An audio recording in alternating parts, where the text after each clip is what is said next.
नमस्कार दोस्तों, बालाजी स्टडी अड्डा में आपका स्वागत है। नेशनल एजुकेशन पॉलिसी 2020 आ गई है आपकी, और क्या कुछ इसमें सभी बड़े बदलाव देखने को मिले हैं उन सभी की हम बात करेंगे। यदि आपको याद होगा तो इसी के संबंध में से पहले सुझाव मांगे गए थे कि आप क्या कुछ चाहते हैं जो वर्तमान शिक्षा है उसमें बदलाव को लेकर।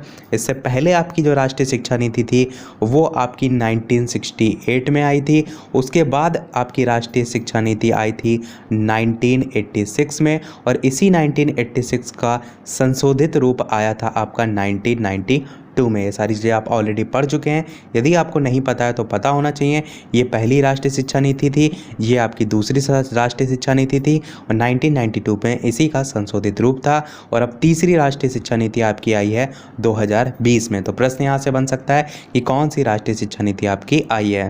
तो ये सभी इसमें पॉइंट हैं जिन पर ध्यान दिया गया है, कैसे जो शिक्षा है उसको और बेहतर जो है वो बनाया जा सके। तो बहुत बड़ी PDF है, इतना हम डिटेल में बात नहीं करेंगे। डायरेक्ट मैं आपको एक और PDF जो है वो दिखाऊंगा जिसमें यही सारी चीज़ें जो है थोड़ा सा शॉर्ट में जो है वो बताई गई हैं। तो चलिए डायरेक्ट उस PDF पर चलते हैं। तो ये है आपकी PDF जिसमें वो सभी पॉइंट जो है वो सरल सी भाषा में लिखे हुए हैं। तो चलिए सभी को देख लेते हैं।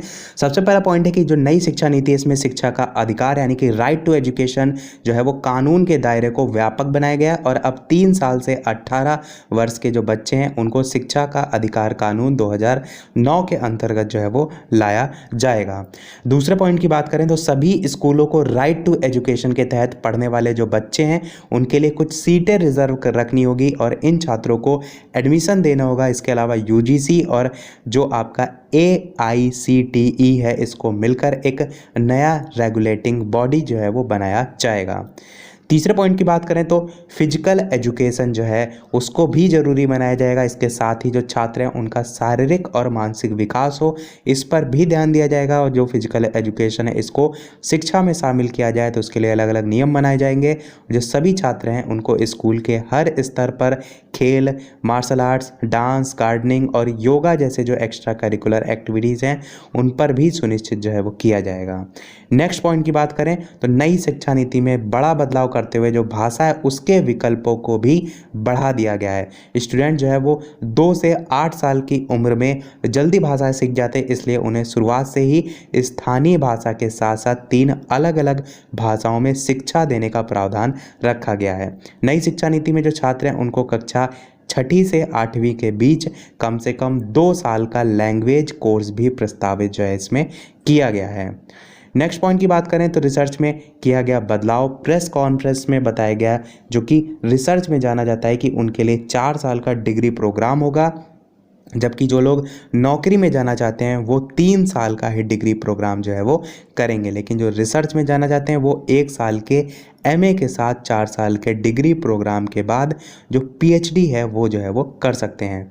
इसके लिए MPhil की ज़रूरत जो है वो नहीं होगी। और इसी रिसर्च से रिलेटेड एक और पॉइंट था जो यहाँ पर नहीं लिखा है, उसमें क्या था, उसमें ये उन्होंने बताया था कि जैसे आपका 4 साल का कोई कोर्स है और आप चाहें तो किसी कारणवश अगर बीच में छोड़ रहे हैं तो 3 साल तक जैसे आपने वो कोर्स किया और 1 साल आपने छोड़ दिया तो उस 3 साल की भी आपको डिग्री मिलेगी, और बाकी बचा जो 1 साल है वो 1 साल के गैप के बाद भी आप उसे कंप्लीट कर सकते हैं। तो ये भी इसमें प्रावधान रखा गया है। यही 3 साल आपका 1 साल भी हो सकता है।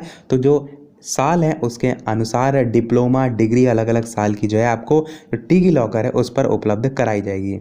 नेक्स्ट पॉइंट की बात करें तो अर्ली चाइल्डहुड केयर और एजुकेशन के लिए कैरिकुलम NCERT द्वारा तैयार होगा। इसमें 3 से 6 वर्ष के जो बच्चे हैं उनके लिए विकसित किया जाएगा। बुनियादी शिक्षा जो है वो 6 से 9 वर्ष के लिए, फाउंडेशनल लिटरेसी और न्यूमेरिसी जो है इस पर नेशनल मिशन शुरू किया जाएगा, और पढ़ाई की जो रूपरेखा इसको ध्यान रखिएगा, जिसमें जो आपका कह सकते हैं सबसे बड़ा बदलाव देखने को मिला है 5+3+3+4 इसके आधार पर तैयारी जो है वो की जाएगी। पहले आपका क्या था 10+2+3 यानी कि हाई स्कूल, फिर इंटर, फिर ग्रेजुएशन, ये मॉडल था, और इसको बदलकर ये जो है वो कर दिया गया है। पहले कहीं कहीं आपको केवल 10+2 ही देखने को मिलता था, परंतु +3 का भी प्रावधान था। इसमें लिखा है कि अंतिम जो 4 वर्ष हैं ये वाले 4 वर्ष ये 9वीं से 12वीं जो है वो शामिल हैं। नए कौशल जैसे कि कोडिंग का भी जो है इसमें शुरू किया जाएगा। एक्स्ट्रा करिकुलर जो एक्टिविटीज़ हैं उन पर ज़्यादा जो है इसमें बल दिया गया है। और नेक्स्ट पॉइंट है कक्षा 6 के बाद से ही वोकेशनल को भी जोड़ा जाएगा। नई नेशनल जो कैरिकुलम फ्रेमवर्क है वो तैयार किया जाएगा, जिसमें जो ECE स्कूल टीचर्स और एडल्ट एजुकेशन को भी जोड़ा जाएगा। बोर्ड एग्ज़ाम जो है उसको भाग में बांटा जाएगा। बच्चों के रिपोर्ट कार्ड में लाइफ स्किल्स को भी जोड़ा जाएगा। और एक और पॉइंट था इसमें कि जो बच्चे हैं वो अपनी जो परफॉर्मेंस है वो कैसी कर रहे हैं या उनका कैसा जो है परफॉर्मेंस रहा वो खुद भी उस रिजल्ट में लिख सकेंगे, ऐसा भी प्रावधान की इसमें बात की गई थी। एक कॉलम टीचर का होगा, एक कॉलम स्टूडेंट का होगा और एक कॉलम जो उनके सहपाठी हैं, जो दोस्त हैं, उनके मित्र हैं, उसका भी जो है दिया जाएगा, ऐसा इसमें बताया गया है। आगे देखें तो वर्ष 2030 को हर बच्चे के लिए शिक्षा सुनिश्चित की जाएगी। विद्यालय शिक्षा के निकलने के बाद हर बच्चे के पास कम से कम लाइफ स्किल होगी ताकि रोजगार से जुड़ सके। नेक्स्ट पॉइंट है नई शिक्षा नीति के मुताबिक अब 3 साल से 18 साल के जो बच्चे हैं उनको शिक्षा का अधिकार कानून 2009 के अंदर जो है वो लाया जाएगा। और आने वाले समय में शिक्षक और छात्र जो हैं उनके अनुपात 1:30 की बात भी की गई है। तो ये जब सभी पॉइंट देख रहे हैं ये आपके आने वाले जितने भी एग्ज़ाम हैं उनमें पूछे जा सकते हैं, जैसे कि आपका प्रारंभिक शिक्षा के नवीन प्रयास, ये सभी कोर्स में आपका सुपर टेट का जब भी एग्ज़ाम होगा तो उसमें है सारी चीज़ें कोर्स में, तो ये पूछा जा सकता है जो आपका रेशियो है, यानी कि एक अध्यापक 30 छात्रों पर, ये यहाँ पर कहने का मतलब है। नेक्स्ट पॉइंट है नई शिक्षा नीति के तहत कोई छात्र एक कोर्स के बीच में अगर कोई दूसरा कोर्स करना चाहे, यही की बात मैंने ऊपर की, तो वो पहले कोर्स से सीमित समय के लिए ब्रेक लेकर वो अपना जो कोर्स है वो कर सकता है। और ऐसा नहीं होगा कि वो जो उसका कोर्स छूट गया है उसको करने के लिए उसे स्टार्टिंग से करना पड़ेगा, ऐसा नहीं है।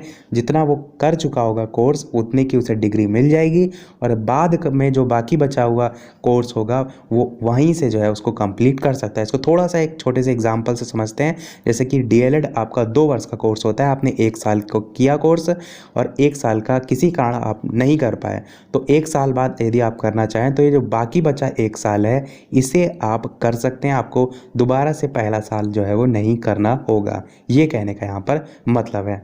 अब वापस से चलते हैं हम उसी PDF पे 1-2 पॉइंट जो है और इम्पॉर्टेंट है उनकी बात कर लेते हैं।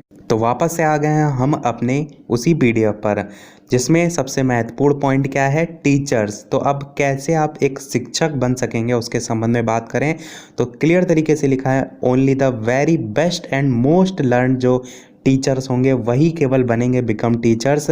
तो क्या सारी चीज़ें इसमें बताई गई हैं उनकी बात करें तो सबसे पहले यहाँ पर आप देखेंगे रिक्वायरमेंट एंड डिप्लॉयमेंट में कि 4 वर्षीय जो BEd है उसको कंटिन्यू रखा गया है।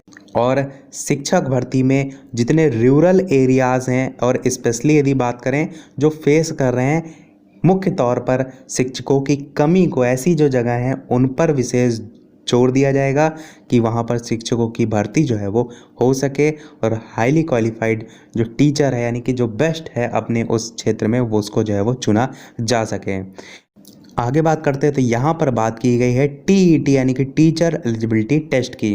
तो यहाँ पर बताया गया है कि जो TET है उसको एक्सटेंड किया जाएगा किसमें, सभी स्टेजों में, जो कि आपकी फाउंडेशनल हैं, प्रीपैरेटरी हैं, मिडिल हैं और सेकेंडरी है, जो चारों स्टेज हैं। इसके संबंध में आप देखेंगे तो स्टार्टिंग में जो है आपको बताया गया था। तो ये हैं आपकी 4 स्टेज। यदि आप थोड़ा सा जूम करके देखें तो सबसे पहली है आपकी फाउंडेशनल जिसको आप कहेंगे क्लास 1 और 2। दूसरी आपकी है प्रीपैरेटरी जो कि आपकी है क्लास 3 to 5। तीसरी है आपकी मिडिल जो कि आपकी है क्लास 6 to 8 और चौथी है आपकी सेकेंडरी जो कि है आपकी क्लास 9th to 12th।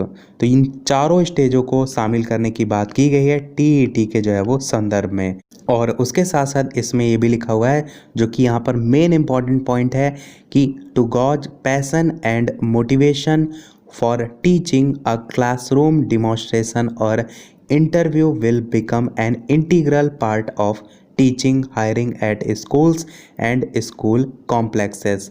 तो ये जो छात्र है उसका शिक्षक बनने के प्रति क्या मोटिवेशन है, टीचिंग जो है जो करेगा उसके प्रति क्या मोटिवेशन है, उसको चेक करने के लिए एक क्लास डिमॉन्स्ट्रेशन या कह सकते हैं इंटरव्यू की बात की गई है। इसका लेवल यहाँ पर कोई नहीं बताया गया है कि कौन जो है ये डिमॉन्स्ट्रेशन लेगा, ये सारी चीज़ें नहीं बताई गई, परंतु ये कहा जरूर गया है कि ये डिमॉन्स्ट्रेशन या इंटरव्यू जो है वो होगा। आपका जो शिक्षक बनने का एक पूरा प्रोसीजर है उसमें इसे शामिल जो है वो किया गया है। सारे हमने पॉइंट देख लिए। लास्ट पॉइंट हमारा रह गया है प्रमोशन से रिलेटेड, या जो सैलरी इंक्रीज़ की जाती है या इंसेंटिव अलग से दिया जाता है उसके संबंध में। तो पहले क्या होता था, एक टाइम पीरियड आप पूरा कर लेते थे, उसके बाद आपकी सैलरी बढ़ा दी जाती थी या कह सकते हैं आपका प्रमोशन हो जाता था। परंतु अब इसमें बदलाव कर दिया गया है। अब टीचर अपना कितना बेस्ट देंगे, उनकी परफॉर्मेंस क्या होगी, इन सभी को देखकर ये जो फैसला है वो लिया जाएगा कि किस प्रकार से जो है वो जो शिक्षक है उसको जो है वो प्रमोट किया जाए। तो काफ़ी चीज़ें जो है वो बदल रही हैं। अब इसका क्या ओवरऑल प्रभाव पड़ेगा वो आपको देखने को मिलेगा जब आपकी वैकेंसी निकाली जाएंगी, क्योंकि ये जो सारी चीज़ें देख रहे हैं ये कितनी इम्प्लीमेंट होती हैं आपकी शिक्षक भर्ती में वो आपको देखने को मिलेगा। यहाँ पर जो इंटरव्यू या कह सकते हैं डिमॉन्स्ट्रेशन रखा गया है, सबसे बड़ा ड्रॉबैक कहीं ना कहीं ये हो सकता है, क्योंकि कहीं ना कहीं जब इंटरव्यू की बात आती है तो पैसा चलता है और ये सारी जो धांधली है वो निकल कर आती हैं, तो ये एक कमी हो सकती है। बाकी ओवरऑल आपको कैसा लगा नेशनल एजुकेशन पॉलिसी 2020? अपना जो सुझाव है वो कमेंट सेक्शन में लिखकर अवश्य बताइएगा। तो इसी के साथ हमारा आज के वीडियो समाप्त होता है। आज की वीडियो में इतना ही। वीडियो पसंद आया हो लाइक अवश्य कीजिएगा, नए हैं चैनल पर सब्सक्राइब जरूर कीजिएगा। चलिए मिलते हैं अगले वीडियो में नए टॉपिक के साथ। तब तक के लिए नमस्कार। Thank you for watching.